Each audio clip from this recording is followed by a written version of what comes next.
wabarakatuh. Salam sejahtera sahabat IFSA semua. Perkenalkan, nama saya Gusti Astria dari SMA Negeri 2 Tuba Barat, Kabupaten Semelu, Aceh. Saya akan mempresentasikan hasil penelitian yang berjudul Wanita dan Buang Angin, Frekuensi dan Perilaku Saat Buang Angin. Buang angin? Pasti yang kita pikirkan bau, menjijikan, dan memalukan bagi wanita. Tahu nggak? Faktanya, buang angin atau flatus dalam dunia medis adalah proses alamiah yang menandakan tubuh kita dalam kondisi yang sehat. Rata-rata manusia buang angin 5-15 kali dalam kurun waktu 24 jam. Kebayang nggak kalau nggak bisa buang angin selama 24 jam? Apa yang terjadi? Melihat pentingnya buang angin bagi kesehatan, maka saya melakukan penelitian ini di SMA Negeri 2 Tuba Barat. Metodenya adalah metode deskriptif kuantitatif. Saya mengumpulkan data dengan melakukan studi pustaka, observasi, dan membagikan angket ke 30 siswa wanita yang menjadi sampel dalam penelitian ini. Apa saja sih hasil yang saya peroleh? Mari kita lihat tabel berikut ini. Dalam kurun waktu 17 jam, rata-rata frekuensi buang angin siswa wanita yaitu 9 kali. Rata-rata frekuensi tertinggi yaitu 4 kali pada pukul 12 siang sampai jam 6 sore. Sesuai dengan teori, normalnya orang dewasa mengeluarkan sebanyak 5-15 kali gas berlebih lewat saluran anus. Jadi, bisa dikatakan ke-30 sampel menunjukkan frekuensi yang normal. Kita lanjut ya. Coba kita lihat diagram berikut ini. Bahwa hasil penelitian ini menunjukkan menstruasi, sembelit, diare, makanan pedas dan asam dapat memicu seringnya buang angin. Karena perubahan hormon saat menstruasi mempengaruhi emosi dan saluran pencernaan. Akibatnya, usus besar terpacu lebih aktif dan sering buang angin. Ketika sembelit, bakteri-bakteri yang bertumpu akan berfermentasi, menghasilkan gas, sehingga frekuensi buang angin meningkat disertai bau yang tajam. Ketika kita mengalami diare, bakteri-bakteri juga banyak menghasilkan gas.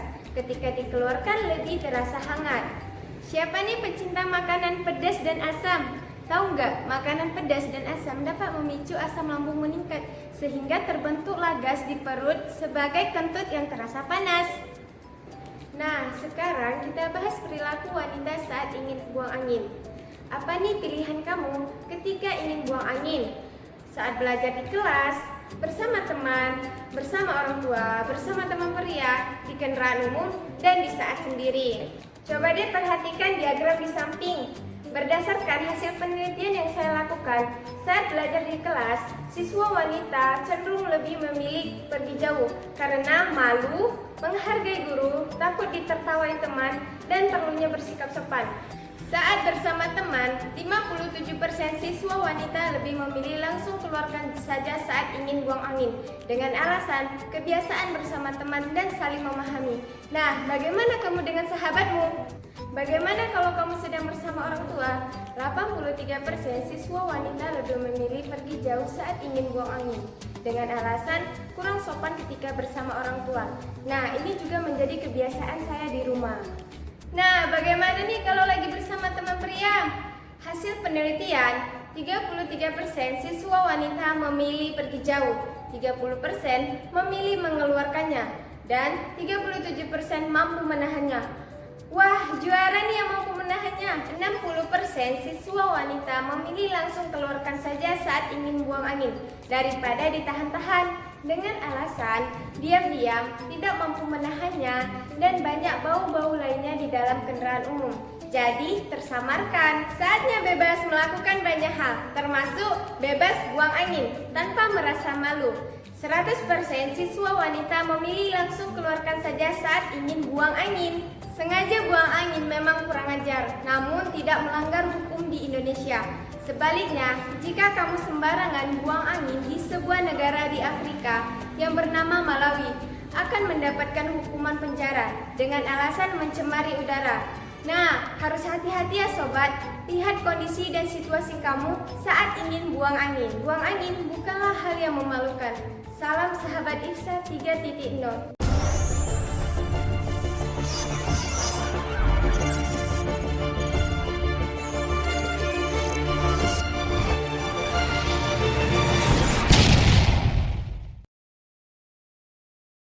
Waalaikumsalam warahmatullahi wabarakatuh. Terima kasih banyak Gusti Astria. Ya, Kak, Teman-teman sama-sama. virtual, yuk kita kasih tepuk tangan dulu buat Gusti atas presentasi yang sangat-sangat luar biasa dan sangat-sangat interesting ya. Oke, nah kita langsung buka aja sesi Q&A-nya. Untuk pertanyaan pertama dari Pak Andreas Marioto, silakan Pak Andreas untuk menyampaikan pertanyaan atau komentarnya. Silakan Ya, Pak. terima kasih. Ini saya agak kaget ya, perempuan bahas kentut gitu ya. Itu saya antara kaget, melotot sampai ya senyum-senyum gitu ya. Ini termasuk unik lah ya gitu. Ke Gusti ya, saya pengen tahu aja sih, kamu kenapa sih kepikiran untuk meriset kentut itu? Itu aja dulu, silakan. Karena saya ingin mengetahui berapa kali sih wanita itu buang angin dalam kurun waktu 24 jam dan bagaimana perilaku wanita saat ingin buang angin pada kondisi-kondisi psikologis saat belajar di kelas. Karena kan pada umumnya wanita itu kan memiliki rasa malu yang lebih dari laki-laki. Rasa malu ini membuat wanita jadi tidak pede melakukan banyak hal karena dia buang angin nih, nggak pede lagi melakukan banyak hal gitu Pak. Saya cuma ingin tahu itu aja. Terima kasih. Nah, pertanyaan saya kedua, saya agak kaget juga itu. Yang di kendaraan umum itu kok gede banget, yang pengen keluarkan saja gitu. Ini ada nggak kamu menggali lebih dalam? Bagi saya ini kan ruangannya sempit ya, kendaraan umum ya, nggak gede-gede amat lah gitu ya. Iya. Dan melakukannya di situ dengan ikhlas gitu ya. Nah, digali lebih dalam nggak? Kenapa itu proporsinya gede dibanding yang lain? Kan juga sama-sama ketahuan kalau bahkan mungkin lebih gampang diketahui kalau di kendaraan umum. Gitu. Gimana? Jadi di sini kami pilih di saat di kendaraan umum karena kan di kendaraan umum kita kan sering nih naik bus atau apa gitu kan. Di kondisi yang sempit ini, siswa wanita pasti bingung nih milih cari si lokasi yang mana sempit untuk bisa buang angin. Kan nggak mungkin tuh di kendaraan umum yang sempit sebegitu kan. Jadi mereka lebih banyak yang memilih keluarga saja gitu. Apalagi mungkin perjalanan yang jauh gitu. Nggak mungkin kan tiba-tiba berhenti. Pak berhenti ya, mau kentut bentar. Kan nggak mungkin tuh, lucu kan. Jadi ya langsung keluarkan saja. Apalagi dalam kendaraan umum kan, apalagi di kendaraan umum itu kan rame dan masih banyak bau-bau lainnya. Jadi kentutnya tersamarkan. Mereka kan tidak akan menduga, kamu kentut ya, kan enggak gitu. Orang tuh pasti nggak tahu gitu. Ya, terima kasih. Pertanyaan terakhir, kamu bermimpi nggak suatu saat jadi pakar kentut? Iya sih, soalnya ini kan masih penelitian sederhana ya. Saya ingin melanjutkan penelitian ini lagi sih, apalagi saran saya ya, sebenarnya penelitian ini harus bisa dilanjutkan lagi untuk mendapatkan sampel yang lebih banyak pada kondisi-kondisi tertentu. Kan ini waktunya singkat, jadi tidak bisa dilanjutkan. Penelitian yang cukup panjang waktunya, kita harus memerlukan sampel-sampel yang pada saat itu mengalami kondisi-kondisi tersebut seperti saat menstruasi. Di situ saya tidak dapat menemukannya karena kita memerlukan sampel, misalnya saat menstruasi kita harus menemukan sampel sebanyak 30 orang siswa wanita sedang menstruasi pada saat bersamaan. Itu kan tidak ada, jarang ditemukan di sini gitu. Tidak semuanya sama dalam kondisi tersebut, gitu aja. Jadi saran saya semoga penelitian ini dapat dilanjutkan dan mendapatkan hasil yang signifikan. Ya, terima kasih Gusti ya. Silakan kembali ke Ivan sama Sasha. Baik, terima kasih banyak Pak Andreas, terima kasih Gusti. Selanjutnya pertanyaan kedua dari Pak Heri Sutanto, silakan Pak Heri. Halo Gusti. Halo Kak. Wah keren banget, kamu sendirian lagi ya. Tadi berdua-berdua kamu sendirian. Ini karena kamu sendirian, kamu udah berapa kali kentut? Udah, kalau dari tadi sih udah 2 kali sih. Udah 2 kali ya. Oke, iya. Gak apa-apa, memang penelitian itu memang harus jujur ya. Iya. Oke. Saya salut sama kamu. Saya salah satu orang yang sangat mengendorse untuk judul ini masuk ke babak final karena makasih ya. Topiknya sangat-sangat menggelitik dan memang ini isu yang cukup meresahkan. Saya yakin wanita memang cenderung berpikir ulang untuk kentut di tempat yang sembarangan gitu ya. Iya. Saya salut kamu bisa nemu ide ini lalu kamu eksekusi juga dengan baik. Saya ada pertanyaan, karena kamu fokus kepada wanita dan kamu memang wanita gitu. Menurut kamu apakah ada baiknya jika memang datanya justru dibandingkan dengan pria? Karena kalau saya baca papernya fokus utamanya kan di wanita. Tapi karena kamu membawa nama wanita seolah-olah ya hanya terjadi di wanita saja faktor kentut ini. Apakah menurut kamu penting untuk datanya disandingkan dengan para siswa begitu? Kayak menurut saya ya Kak, kayaknya tidak harus semua siswa ya gitu. Karena kan wanita ini unik loh. Wanita ini mempunyai keunikan yang tidak dimiliki oleh laki-laki, yaitu pada saat menstruasi. Jadi kalau misalnya dia pada saat semua siswa seperti laki-laki kan juga pernah mengalami waktu itu sembelit atau diare, pasti juga pernah mengalami. Jadi kayaknya cukup di wanita ini aja sih. Jadi kalau kamu simpulkan saja sementara, sudah pasti wanita akan cenderung lebih enggan dibanding pria, begitu? Kalaupun kamu lakukan eksperimen dengan para siswa pria, data kamu kemungkinan besar akan berbicara bahwa pria akan lebih bebas, akan lebih sembrono begitu ya, untuk mengeluarkan kentutnya. Enggak juga sih, enggak juga. Enggak juga. Laki-laki kan juga, pria kan juga umumnya lebih ada juga rasa sopan santunnya, juga memiliki rasa malu. Jadi saya mau ambil sampelnya dengan wanita karena saya juga seorang wanita. Jadi saya lebih dekat pada wanita-wanitanya. Jadi wanita itu kan umumnya lebih pemalu ya daripada laki-laki gitu ya, dia. Jadi pertanyaan saya tadi, kalaupun kamu lakukan eksperimen terhadap laki-laki, kamu sudah yakin bahwa hasilnya pasti perempuan akan lebih datanya akan lebih merasa malu untuk mengeluarkan kentut, begitu? Iya. Jadi kamu pikir nggak usah yang laki-laki, udah pasti datanya laki-laki akan lebih bebas begitu? Menurut saya sih enggak juga sih. Menurut saya enggak juga karena kan laki-laki. Jadi bisa jadi laki-laki justru lebih malu kalau dilakukan penelitiannya. Enggak juga. Bisa jadi malah wanita yang lebih malu, tapi laki-laki juga punya rasa malu gitu. Kayaknya sama-sama malu sih. Sama-sama malu ya? Iya, tapi lebih dominan ke wanitanya. Oke. Satu lagi pertanyaan dari saya tentang menstruasi. Jadi kamu punya data bahwa kalau menstruasi ada tambahan lah untuk wanita dibanding para laki-laki untuk punya alasan biologis untuk kentut begitu ya? Kalau menstruasi. Bisa diulang Kak? Iya, jadi kalau kamu bisa buka slide presentasi kamu yang tadi ada data yang menstruasi. Data menstruasi. Yang ada menstruasi, makan makanan pedas dan lain-lain. Atau ada tuh grafiknya. Bisa ditampilkan? Atau 69. Tapi bagi ada stakeholder yang memahami bahwa cara Indonesia untuk mengimplementasikan resolusi PBB yang tertera tahun 69 itu tidak fair dan tidak ini. Jadi konteks itu yang kemudian dijadikan justifikasi bagi kelompok-kelompok yang tidak tidak sejalan dengan cara pemerintah menangani Papua. Ya, baik lagi ke pertanyaan. Iya ini yang tadi. Iya. Yang sebelum oke. Nah, di sini kan menstruasi dijelaskan karena perubahan hormon saat menstruasi yang mempengaruhi emosi dan saluran pencernaannya.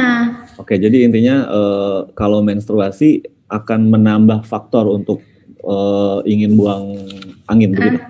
Iya Kak, betul. Begitu. Karena secara saya sendiri ya, setelah saya nanyain kepada responden yang menjadi sampel penelitian saya tanya nih pada saat menstruasi lebih sering nggak buang angin? Mereka jawab semua sering gitu. Karena perubahan hormon inilah yang mempengaruhi mereka lebih sering buang angin.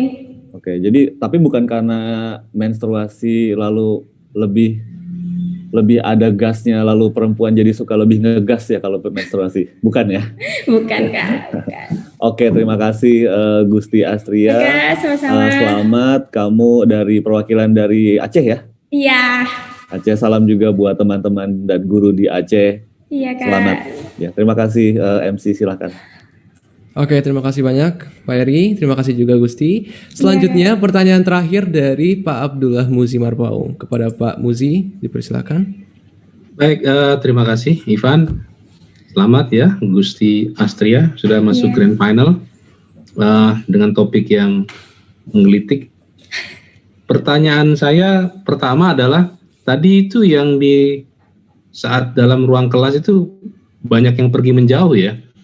Itu gimana? Dia lari keluar kelas tuh, lari keluar kelas terus kentut apa gimana gitu?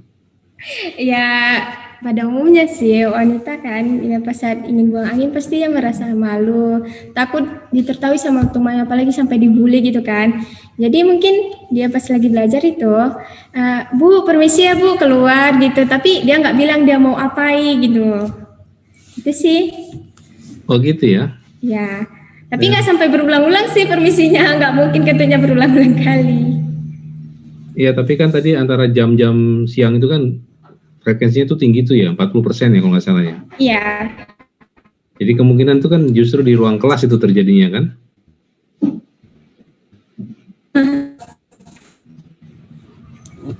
Saat belajar lah gitu. Oke, yang terakhir tadi terputus jadi saya nggak gitu kedengeran jawabannya. Tapi nggak apa-apa, saya terusin aja. Nah, buang angin itu kan ada macam-macam ya, ada yang bersuara, ada yang enggak gitu. Kalau kalau itu ditanyakan nggak tuh kira-kira? Yang itu enggak ditanyakan sih. Yang itu enggak ada kami tanyakan dalam angket yang kami bagikan ke 30 responden. Kami cuma mencari berapa frekuensinya dan bagaimana perilaku mereka saat ingin buang angin. Ya, jadi saya tuh membayangkan gini, sebetulnya riset ini kan bisa didorong supaya lebih lucu lagi kan ya. Tentang, misalkan gini, tentang kebimbangan seseorang ketika dia mau buang angin. Ini bakalan bunyi apa enggak ya nih? Kalau enggak bunyi saya ambil risiko nih, saya keluarin aja gitu. Jadi apa namanya, berapa sih peluang ketika kita ada rasa ingin buang angin tuh, ini peluang berbunyi atau enggak gitu loh. Misalkan secara pribadi mungkin ada orang-orang tertentu yang merasa kalau nggak bunyi nggak apa-apa lah gitu. Nanti kan juga kalau bau ya bisa siapapun yang tertuduh gitu kan. Jadi sebetulnya ada banyak ruang yang bisa dicari tahu tuh di sini gitu ya.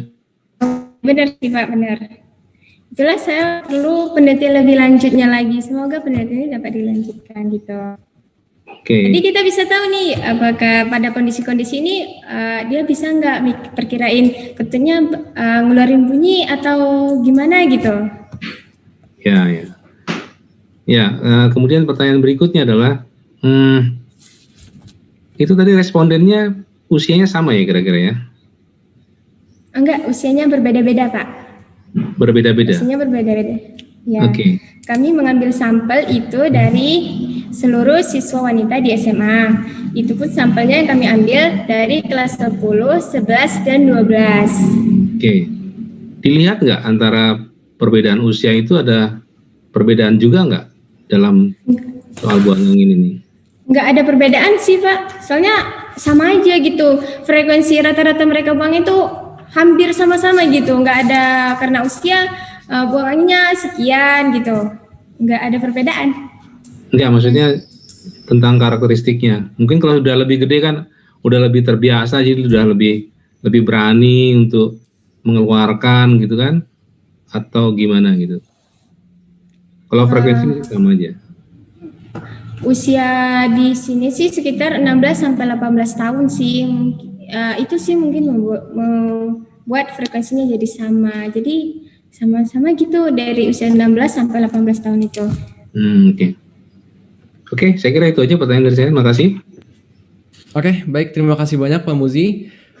Teman-teman YouTube, yuk kita beri tepuk tangan dulu, tepuk tangan virtual tentunya kepada Gusti atas presentasinya yang sangat luar biasa. Oke, Gusti silahkan meninggalkan ruang.